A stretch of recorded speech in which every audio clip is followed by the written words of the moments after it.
Hey there, Pride fans, and welcome to the first edition of the WB Mason Coaches Report right here on GoHofstra.com. I'll have the pleasure of speaking to this guy all year long, each and every week, Joe Mihalich, the head men's basketball coach of the Hofstra Pride. Coach, how's it going? It's going well right now. I mean, we're working through practice and some nagging injuries, but we're doing okay. Well, let's start looking at what it was for this season so far and how things are going so far with the preseason. Let's look at the guards and some of the guys who you bring in. 4 guys. Redshirt last year, Juwan Green, Amin Tanksley, Brian Bernardi, Elio Gonzalez. How are they adjusting to being back finally out the court?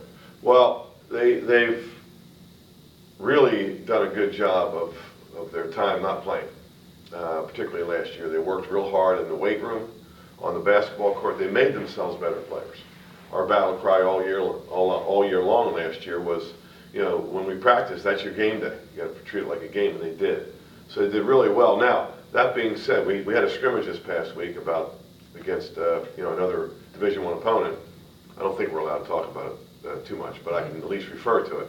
And they all said to a man afterwards they were a little nervous. So it was good to have that scrimmage and let them get the nerves and the jitters and the dust out of their system. And let's talk about some of the returning players. Obviously, you see them this weekend finally back again. Dion Nesmond, your only preseason all-conference player who's returning. Obviously, Juwan Green first team as well. But Dion comes in here, gets another year of eligibility. How has he looked throughout camp?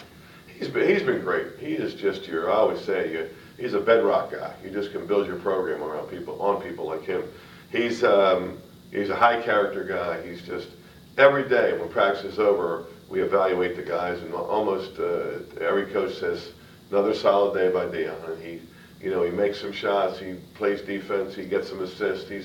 He's just a real solid guy. Well, your point guard last year, Juwan Green comes in and he can run the point as well. So with those two out there at the court at the same time, how do you like that chemistry in the backcourt? They're very good together. Yeah, and you're right, it's like having 2 point guards on the floor. So, when you have Dion and Nesmond on the floor together, you're going to have hopefully a lot of good decisions and not a lot of turnovers. Well, let's talk about some of the bigs now. Musa Kone comes in. Obviously, the only returning guy here, one who's been here for 4 years. He has the longest tenure, I guess you can say, in a Pride uniform. About him, how have you seen him develop his game in the last year and a half under you? Yeah, he's really improved. And he's another high character guy.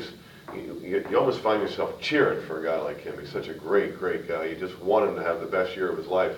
And I think he wants to do that too. He works real hard, he plays hard, he's a high energy guy, and I think he's playing pretty well right now. Well, he has a big battle, obviously, with 2 other freshmen, and these are 2 of the freshmen you bring in. One of them, Broc Gustaf, big 6'9", 6'10" Lithuanian player from Oak Hill Academy, obviously, very prestigious basketball program. He's been battling very well with Musa in camp.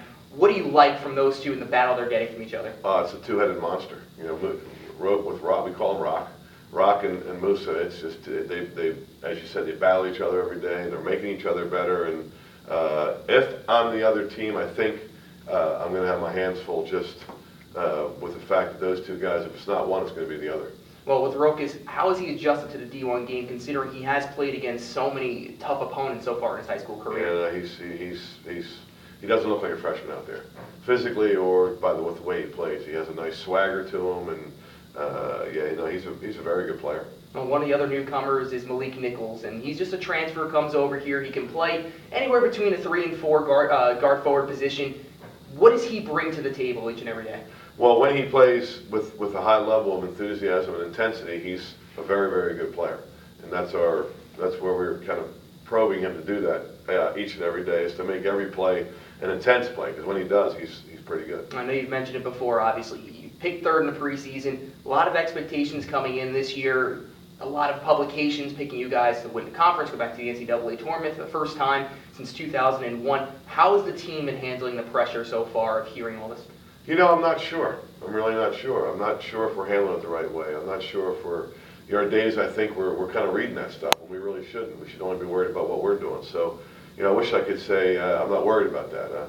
But sometimes I think our guys forget that you got to do it on the court, and all this stuff doesn't really mean anything. It's just prognosticators, and when it's time to play, we're gonna have to prove it.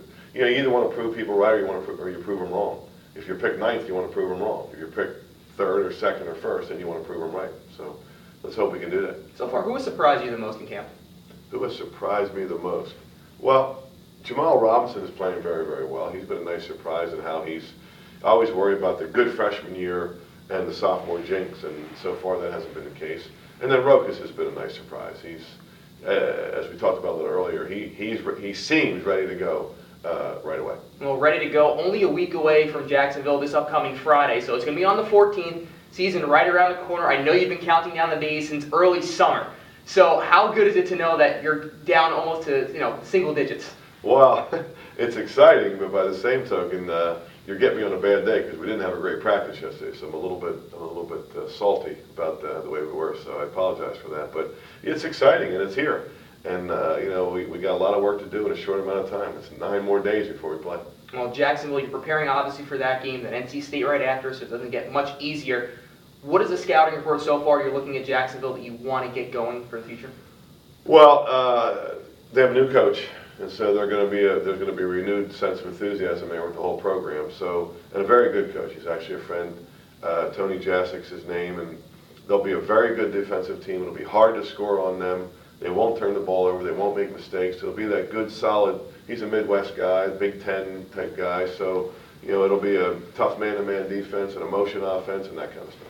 Well, you've already seen what the MAC was at Midnight Madness. Obviously, great crowd. What are you expecting for game number 1 at the MAC this year? Well, it was exciting, and it's a fantastic place. And when the fans and students and supporters come, it's a special place. And I'm hoping that we can pay back the favor for those people coming. I'm hoping that we can provide the excitement that they enjoy and be part of it. And if we can play well, it can be a lot of fun. Well, beautiful new court right at the MAC, but as you look at the next week and a half, what do you want to see out of everybody to get ready for game number 1? Well, we just have to have a sense of intensity and every day, like a consistency, and that's what, as a coach, what we're looking for every day. All right. Well, the head coach of the Hofstra Pride men's basketball team, we'll be talking to him each and every week. The 14th of November, get there. It's a doubleheader. Women's basketball, then men's basketball against Jacksonville. This is this week's edition of the WB Mason Coaches Report.